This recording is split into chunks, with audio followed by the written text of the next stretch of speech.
건물은 등기합니까? 안 합니까? 등기하죠. 등기하니까 건물은 토지와 별개로 독립된 물건입니다. 독립물입니다. 그러면 건물이 있죠.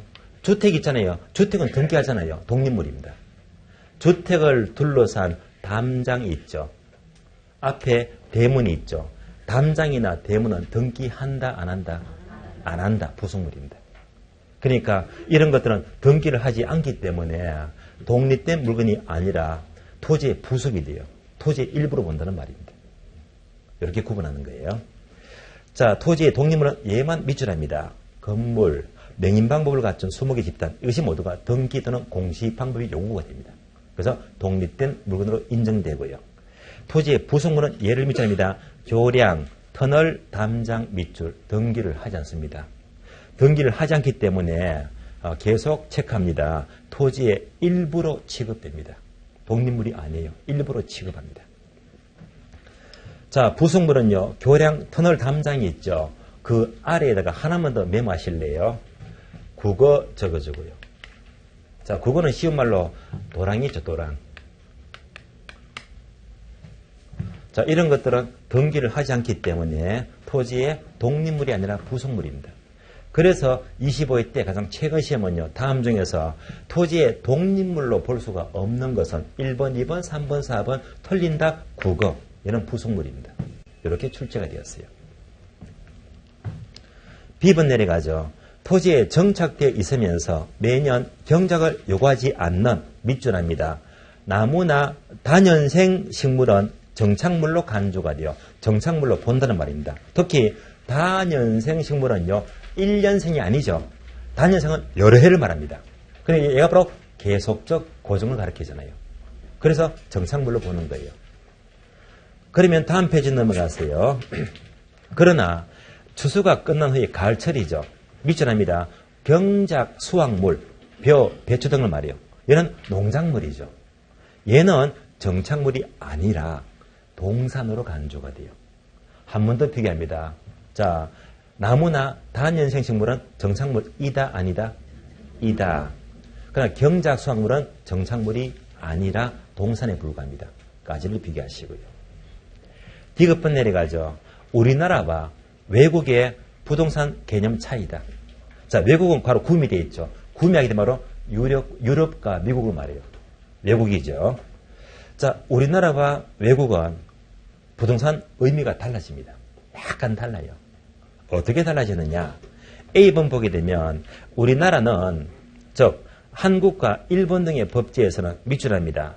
토지와 건물을 각각 독립된 부동산으로 규정 밑줄. 무슨 말이냐? 이렇게 보시면 돼요. 그러면 토지 위에 건물이 있습니다. 상식적으로 토지는 등기합니까? 안 합니까? 등기하죠. 건물은 등기합니까? 안 합니까? 하잖아요. 그래서 토지 따로 등기하고 건물 따로 등기하니까 우리나라는요. 토지 따로 건물 따로 별개로 보고 있는 거예요. 별개로. 얘가 바로 A번입니다. 토지 따로 건물 따로 별개로 보고 있습니다. B번입니다. 외국에서는 구미에서는 지상물은 토지에 따른다는 법원에 따라서 건물은 토지의 구성 부분으로 인식합니다. 그리고 밑줄합니다. 토지와 건물을 혼연일체의 완전한 한 개의 공간 덩어리로 의식하고 있다. 밑줄. 이건 뭐냐? 다시 외국은요. 토지와 건물이 있습니다. 우리나라처럼 따로따로 등기 안 해요. 그러니까 다시 말하면 건물은 토지에 속한데 말입니다. 다시 말하면 함께 본대. 함께. 외국은요. 토지 등기, 건물 등기 따로 하지 않고 등기는 한 번만 하면 되는 거예요. 이런 차이점입니다. 따로 보고 함께 보더라. 예를 들어 볼까요? 자, 교재 74페이지를 펴봅니다. 74페이지. 74페이지 폈습니까? 제목이 부동산 특성입니다. 우리나라예요. 우리나라. 박스 있죠? 박스 보시면 우리나라의 부동산 특성은 두 가지가 있죠. 토지의 특성과 건물의 특성입니다. 그러니까 그림하고 비교합니다. 따로따로 보니까 토지 특성과 건물 특성이 따로따로 있잖아요. 이런 논리가 되고요. 다음에 외국은요. 84페이지 넘어가요. 84페이지. 84페이지 폈습니까? 아래쪽에 참고했죠. 참고. 얘가 바로 미국입니다. 미국의 부동산 특성입니다. 미국은요. 이렇게 함께 보니까 한 방에 뭐 부동산 특성이지 토지와 건물에서는 나누고 있지 않고 있잖아요. 그래서 우리나라나 일본은요. 토지 특성, 건물성이 따로 있고 구미 각국 외국은요. 자, 한꺼번에 뭐 부동산 특성입니다. 이런 논리가 조금은 달라지는 거예요. 여기까지 보시고요. 다시 원래 페이지 볼게요. 56페이지입니다. 이제 박스 체크 플러스를 봅니다. 꼭 알아야 됩니다. 제목은 정착물의 구분 기준입니다. 옮겨서 볼까요? 정착물의 구분 기준이 되겠어요.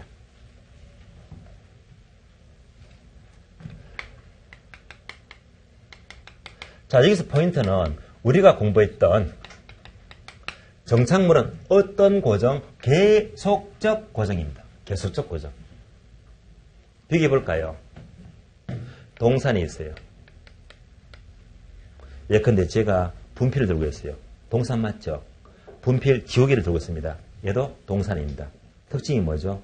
움직인다, 이동성입니다. 그래서 동산은 이동성이에요. 자, 동산은 이동성이니까 정착물이 될 수가 있어요, 없어요? 없잖아요.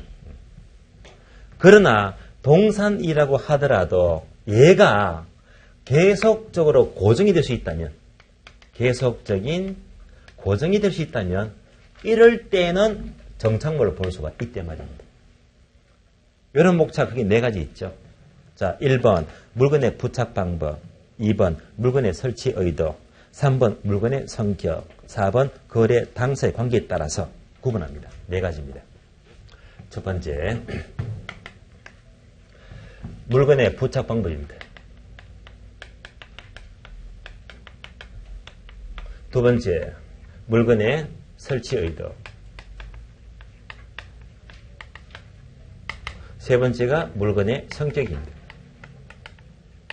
네 번째가 거래 당사자의 관계가 돼요.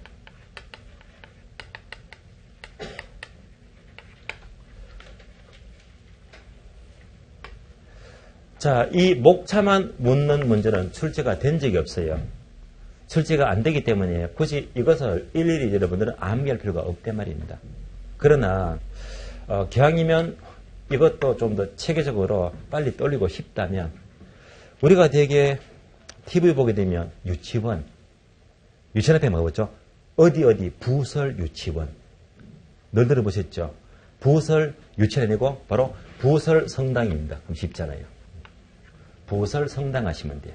이 네 가지가 정착물의 구별 기준인데 하나씩 봅니다. 물건의 부착 방법입니다. 자, 제가 그림을 그리는데요. 제가 지금 뭘 그리고 있는지 보세요. 뭘 그리고 있죠? 수도꼭지죠. 수도꼭지만 놓고 본다면 얘는요. 동산입니까? 정착물입니까?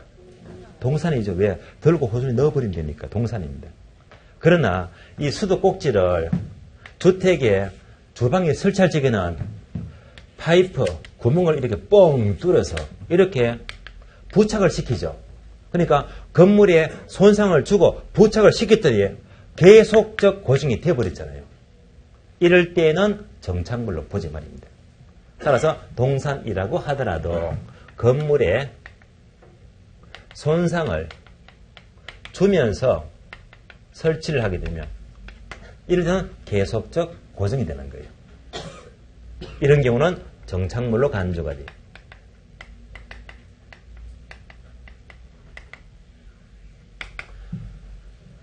다음에 두 번째, 물건의 설치 의도입니다. 설치 의도. 자, 물건의 설치 의도가 예컨대 동산이라고 하더라도 부동산의 가치를 증가시킨대요. 부동산 가치를 증가시키는 것들은 동산도 정착물로 보자는 말입니다.